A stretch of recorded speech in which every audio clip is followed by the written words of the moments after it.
pogovor z Dušanom Putom. Dušan, v času osamosvajanja Slovenije si bil član predsedstva Republike Slovenije. Istočasno si bil predsednik Zelenih Slovenije, politične stranke, ki je bila v vladajoči koaliciji Demos. Kako je znotraj Demosa potekala zgodba o plebiscitu? Dogovor, kako je prišlo do dogovora, kakšni so bili zapleti? Torej, do samostojne Slovenije sta obstajali dve poti. Ena je nova slovenska ustava, druga pa je plebiscit, to se pravi ljudsko odločanje. Demos je zanimivo.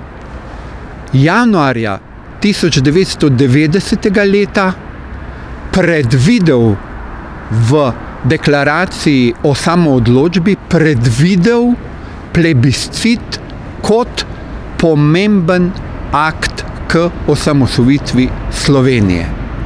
Kasneje pa je prevladala opcija, da bi se do osamosvojitve prišlo preko nove slovenske ustave. Tukaj pa se je zadeva zaradi številnih členov, ki so v okviru Demosa različno sprejeti, ta debata in sestavljanje nove slovenske ustave zelo zavleklo. Potem pa so v začetku oktobra 1990 socialisti oziroma takratna socialistična stranka Slovenije, ki jo je vodil Viktor Žakelj, na skupščini Republike Slovenije podali predlog o plebiscitu, da se naj izvede plebiscit, ker je to najbolj legitimna in moralno obvezujoča oblika osamosvajanja. Demos je bil takrat nepripravljen za to, te pobude niso sprejeli, potem pa so se zadeve na ustavi še naprej komplicirale in vlekle in je bil sprejeta odločitev, da pride do sestanka v Poljčah, kjer smo se potem sestali poslanci Demosa, člani vlade, midva z gospodom Obanom kot člana predsedstva Republike Slovenije. In takrat, novembra, 9. in 10. novembra, je bila v Poljčah sprejeta odločitev, da Demos predlaga plebiscit kot tisto ključno dejanje osamosvajanja. Najprej je zavladala tišina, ker smo vsi pričakovali, da se bo nadaljevalo z ustavo, potem je pa prišlo do množične podpore tega predloga, vendar ni nihče pričakoval tega, kar se je zgodilo, da bo že naslednji dan dr. Pučnik v javnost posredoval odločitev Demosa, da bo plebiscit in celo datum plebiscita. To je povzročilo, po mojem mnenju, upravičeno negodovanje pri takratnih opozicijskih strankah in tudi pri predsedniku predsedstva Republike Slovenije, Milanu Kučanu, ker je to bilo po njihovem mnenju tako pomembno državotvorno dejanje, da bi morali seveda oni biti pred slovensko javnostjo obveščeni o tem in da bi z pobudo o plebiscitu skupaj združeno posredovali slovenski in jugoslovanski, pa tudi mednarodne javnosti. In to je potem kasneje povzročilo številne probleme.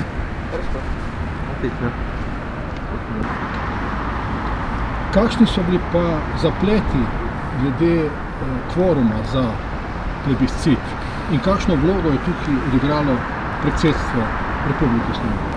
Torej, najprej je prišlo do spora znotraj Demosa, Kasneje pa se je to dogovarjanje moralo razširiti seveda tudi na člane oziroma na takratno politično opozicijo.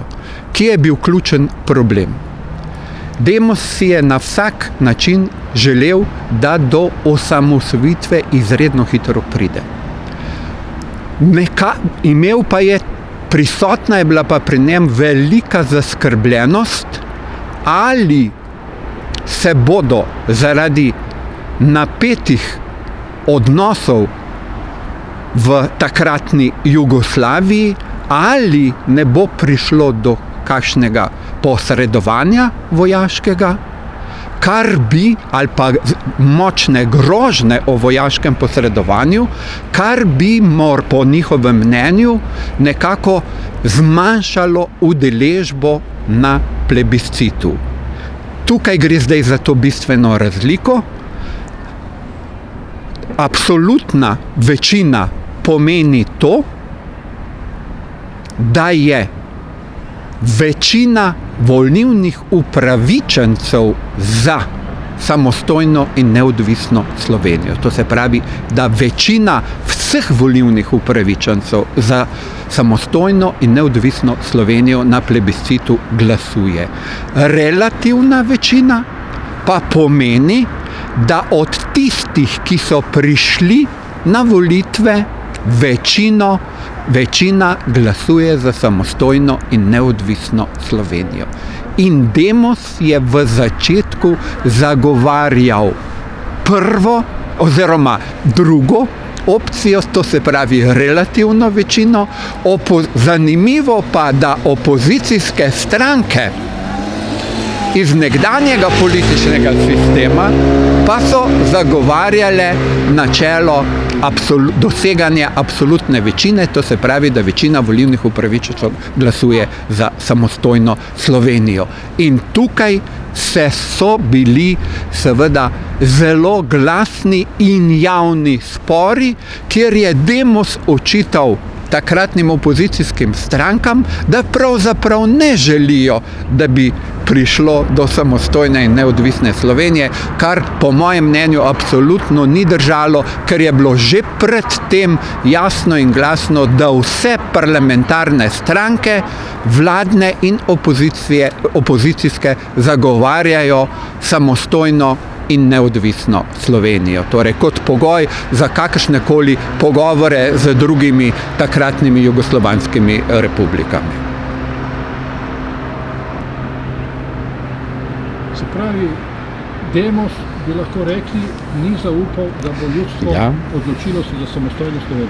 Torej, lahko bi rekli, da je bilo prisotno tudi nezaupanje, ampak ne zaradi tega, da ne bi večina se tako opredelila. Postavljajo se vprašanje predvsem o tem, ali bodo takratne razmere, politične in vojaške razmere take, da bodo omogočale, bom rekel, neodvisno glasovanje.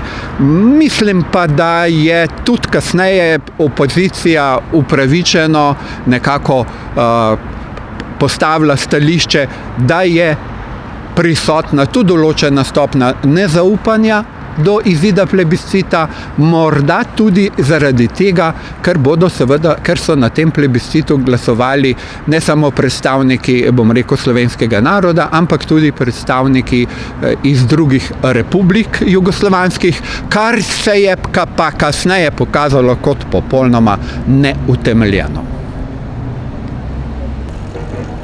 Kakšna je bila tu vloga predsedstva Republike Slovenije, katerega član si bil, pri recimo temu usklajevanju zadev glede plebiscita? Torej, predsedstvo Slovenije je že po volitvah imelo neko, bom rekel, povezovalno funkcijo zaradi tega, ker so na tako imenovane razširjene seje predsedstva prihajali predsednik skupščine, recimo dr. Bučar, predsednik vlade Lojze Peterle in seveda tudi tako imenovani državotvorni ministri.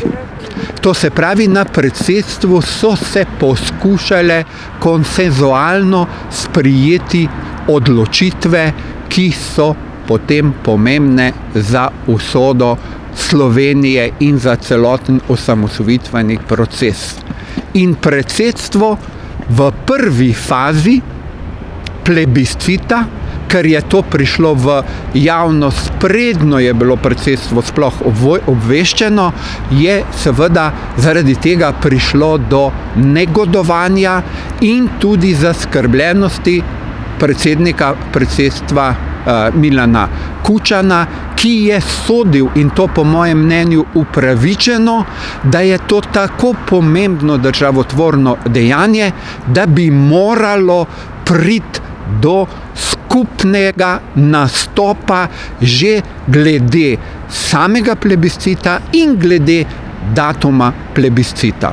Vendar smo potem, ko smo se o tem na predsedstvu pogovarjali, prišli do sklepa, da je samo osamosvojitveno dejanje, ki je povezano z plebiscitom, pomembnejše od teh, bom rekel, notranjih, če tako rečemo, zamer, in je bilo potem predsedstvo tudi aktivno pri tem, da je potem po dolgih in napornih pogovorih v zadnjem še možnem obdobju prišlo do dogovora vseh političnih strank. Ko je bil sestanek, se spomnim tega sestanka na Gregorčičevi, kjer so bile prisotne vse politične stranke, je seveda Kučan želel na vsak način priti do konsenza, in če med posamezniki, ki so se takrat najbolj trudili za to, da bi prišlo do tega sporazuma vseh političnih strank, ki je bil simbolno pomemben in bi pokazal na politično enotnost pred plebiscitom, je takrat izredno pomembno in povezovalno vlogo odigrala dr. Spomenka Hribar. Mislim, da je mogoče tudi z svojim, bom rekel, pristopom kot članica in poslanka Demosa to funkcijo, bom rekel, mostovno, povezovalno najlažje opravlja in jo je tudi uspešno opravlja, in sicer na ta način, da je bila sprejeta bolj obvezujoča odločitev, kaj pomeni legitimnost plebiscita, in sicer absolutna večina. To se pravi, absolutna večina vseh volilnih upravičencev naj bi in bi morala glasovati za samostojno in neodvisno Slovenijo, da je to potem tudi glede nadaljnih razgovorov v okviru Jugoslavije o tem, kako naj pride Slovenija do samostojnosti, izjemno pomembna moralna obveza za vse nas, takratne politike, kot pogajalce do drugih jugoslovanskih republik. Omenil si pomembno vlogo Spomenke Hribar, ki je po tvojih besedah pomembno prispevala k enotnemu stališču vseh takratnih političnih akterjev. No, danes, pred kratkim, pred dnevi, smo v studiu Sitiu poslušali Dimitrija Rupla, ki pravi, da je bil to on. Kako komentiraš? No, jaz mislim, da je ta osamosvojitveni proces tako pomemben za zgodovino Slovenije, da ne bi smeli zdaj, bom rekel, postavljati v ospredje posameznika. To pa seveda ne pomeni, da ne bi bila dejstva jasna in glasna. In če mene spomin ne vara, pa zaenkrat nekako mi še kar funkcionira, bi absolutno rekel, da je seveda Spomenka Hribar bila tista, ki je odigrala izjemno pomembno vlogo. Tudi drugi člani sveta Demosa, ki so prepričevali radikalni del Demosa, da naj odstopi od stališča relativne večine. Vsekakor je po mojem mnenju tudi, ne samo po mojem mnenju, ampak tudi po mnenju vseh tistih, ki so bili takrat, ona opravila to ključno nalogo.